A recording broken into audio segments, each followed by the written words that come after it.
Ahunna, welcome and thank you so much for visiting us in the Branson Centre podcast studio. It's such an honor to have you in the room. So thank you for your time. Great pleasure to be here, to be able to join you in this conversation. Thank you for having me. You've had a long day. You've had a long career. And I'm mixing those two concepts together because I think before we go into this conversation, can you tell us a little bit more about who you are? Wow. That's, I always start with my name. Okay. Because I have a really unusual name, Ahunna, which nobody can pronounce properly. Ahunna. And I grew up not liking this name until one day someone, my parents explained to me what the name means, the body of the Father. So I think from the time I got connected to my name, I've always had a sort of sense of responsibility and of carrying a heavy load. Names mean something and they kind of carry this instruction, right? And so thank you for sharing that with us, particularly because I think you sit in a very special organization within a very special agency. Can you tell us a little bit more about your work within the United Nations Development Program and what it means to you? Well, I sought out the UN. I really, ever since I think I started college, I wanted to work for this organization because I myself am I'm a child of war. I was born during the Biafran War in Nigeria, the civil war, which claimed many lives, particularly of children. And I consider myself, one of the lucky ones who made it through. So I think from then on, I've just had this sense that I want to be part of an institution, an organization that was focused on not ever having that repeated, the kind of suffering and misery that the Biafran War created. So I was seeking really an organization that is about creating peace and prosperity in the world. The peace part is the larger UN, which is where I started. Prosperity part is the development agency, UNDP, which is where I'm at right now. So this is something that I've been always kind of felt as my sense of purpose, to be connected to a global world body that was concerned with the things that I had experienced as a child that I felt were limiting. And for me, it's been in UNDP today, it's been about unlocking opportunity for those who don't have access to it and making sure that we have a world that is more equal, more inclusive. And that also includes making sure that women are not just at the table, but that they have a voice to reckon with. Absolutely.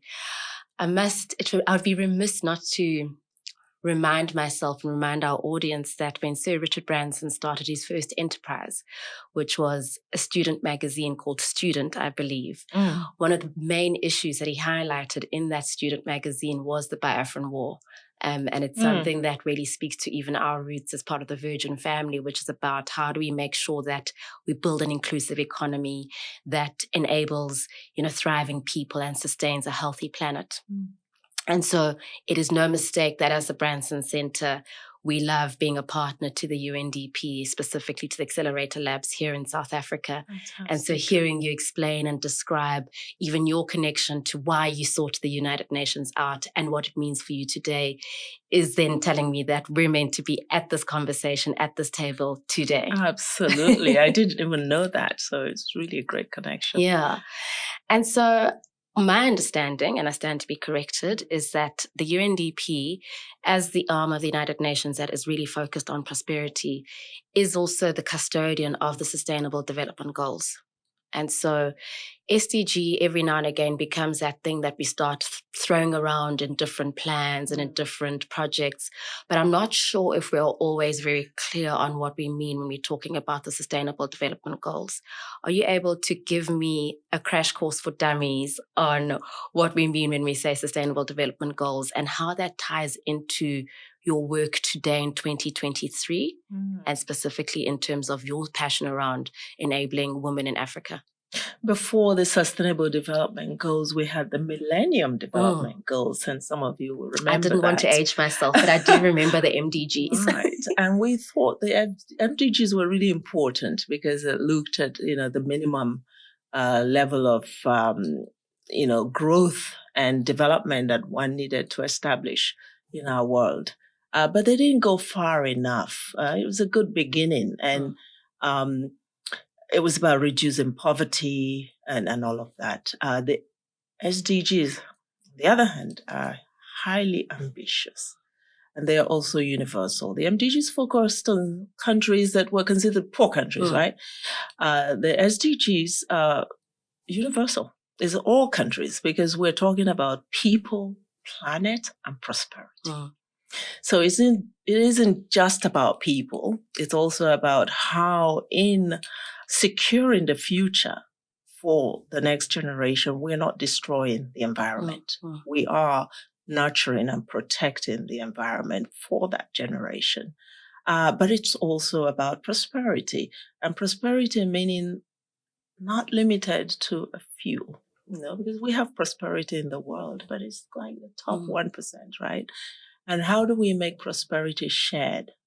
How do we share prosperity and create institutions that ensure that when you have growth in any particular country, it's not just about numbers. There are lives at the end of that, and that growth has to be job rich. It's a very young continent that we're in, Africa. And a lot of these young people through the MDGs have now gotten education. But then you don't stop with education. You need to then back that up with skills. And with skills should come opportunity. So for me, the Sustainable Development Goals really go all the way. It's the whole value chain. It's comprehensive. Let's look at poverty, but let's talk about poverty not just in terms of reducing it, but actually ending it. Let's look at hunger. Let's again talk about hunger from the point of view of ending hunger. But also let's look at the area of governance.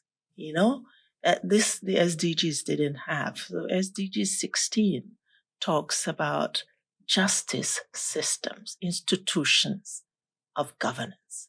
Because without that backbone, without that institutional backbone that makes for responsible decision making and creating systems of integrity and fairness, we will not be able to achieve the other Sustainable Development Goals. So there are important departures from how we did the global goals previously. And then it's saying that the responsibility for protecting the planet lies in all countries, not just some of them. And that's why developed countries become now stakeholders, partners within this global goals now, the sustainability of the goals demand that all countries everywhere in the world, whether you've achieved your level of prosperity or not, need to be sensitive to the fact that we have a collective responsibility to protect the planet. And I think another fundamental shift in the Sustainable Development Goals is that we're looking at things like life on land and life on sea. We're looking at issues around energy access, a very important issue in South Africa today, right? Absolutely. And today we're talking about just energy transitions. We just had COP27, which was the Africa COP, and lots of debates about how do we guarantee access to 600 million Africans while at the same time making sure that we don't destroy the air that we need to breathe. Big questions. I think what makes me smile and makes me kind of draw breath at this point is I have to bring in the intersection in terms of where we think we can play a role as the Branson Centre, which is, as you talk about, ending poverty, ending hunger.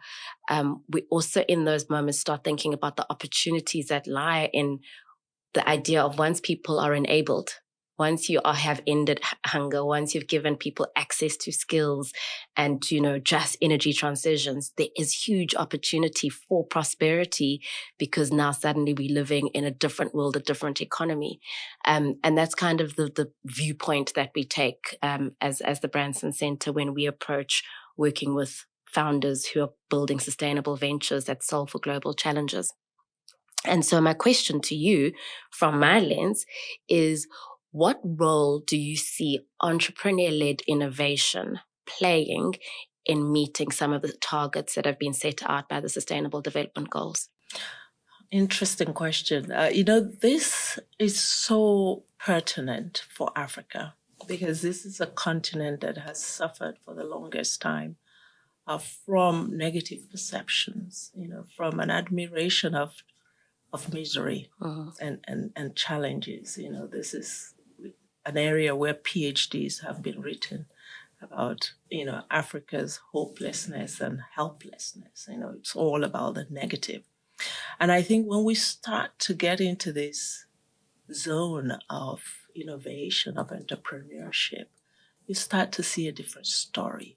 When we start talking about innovation, we start talking about investing in hope rather than misery. And this is the approach we've really taken at the UN Development Program, particularly when it comes to entering Africa through the lens of promise and opportunity. And it gives you a different energy. The moment you flip that script, the way you approach the issues changes. And also the result, the return is remarkable, because then we start to see this opportunity and we start to invest in it. And, we start to create hope. And that's exactly what's needed today. And we are preaching this gospel, actually. We're saying, for all partners who are working in Africa, for once, flip that script. Look at Africa's opportunity. Look at Africa's promise. Invest in this innovation. It is just, from our point of view, it's a revolution. We're sparking a startup revolution in this world. In this part of the world. UNDP is just now invested in an initiative which we call Timbuktu. Yes. And most people know where Timbuktu is because there was always this myth about it, like a mythical place. Yeah. But actually it exists. And there's a whole history there that is rich. And this birthplace of civilization is the birthplace of commerce. Today we're here talking about AFCFTA. It all started in that area, trans-Saharan trade. And so we're looking at from Africa's past to the future in this Timbuktu initiative, which is really a facility that we're creating to support the startup ecosystem in Africa. This is all around innovation and entrepreneurship.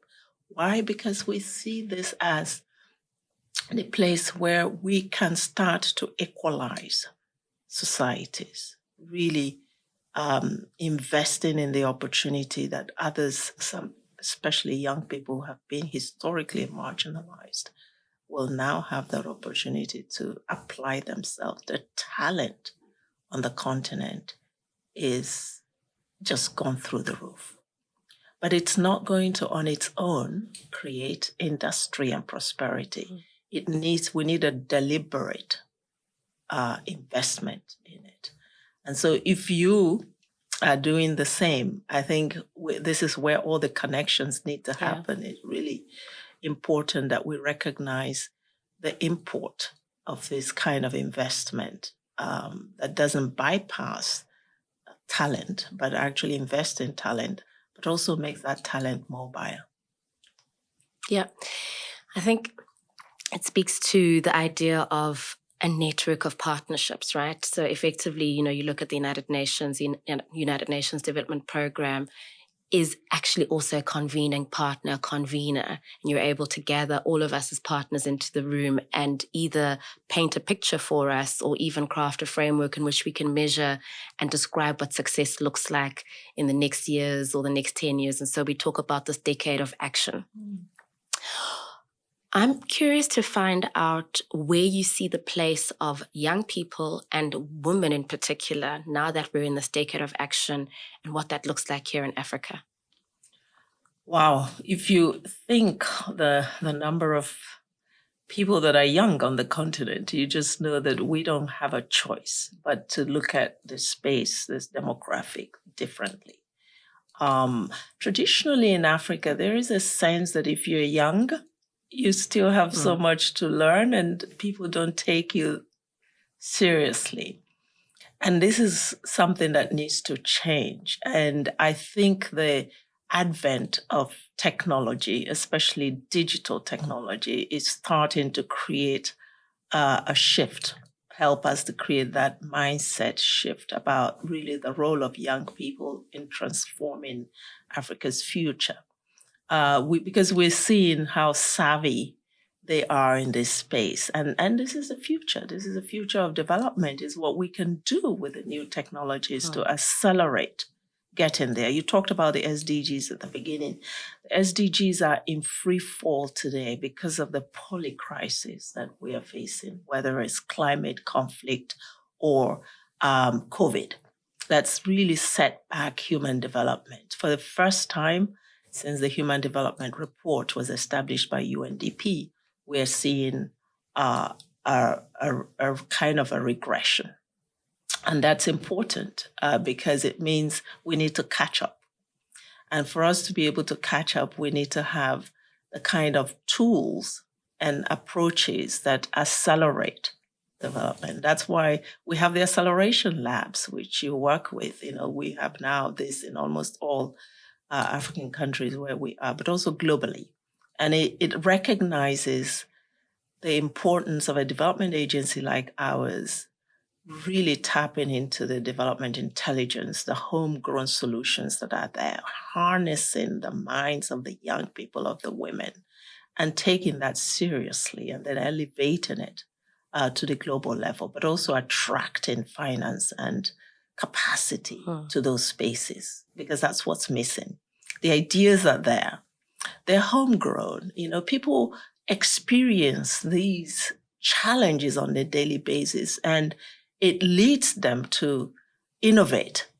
And sometimes we miss the opportunity to capture that innovation. And that's why we have these kinds of mechanisms like the accelerator labs. That's why we want to establish Timbuktu, so that we can really harness that energy within. Women are left out most of the time. And today you hear a lot of sing-song about gender equality and women's empowerment, part of the SDGs. But and there is a lot of progress that's being made, but it's too slow. Again, an area that we have to accelerate. I've just come from the meeting where we're having the business forum on the AFCFTA, and we just really gave birth to a kind of a movement. Yes, in the context of AFCFTA, what we're calling her AFCFTA.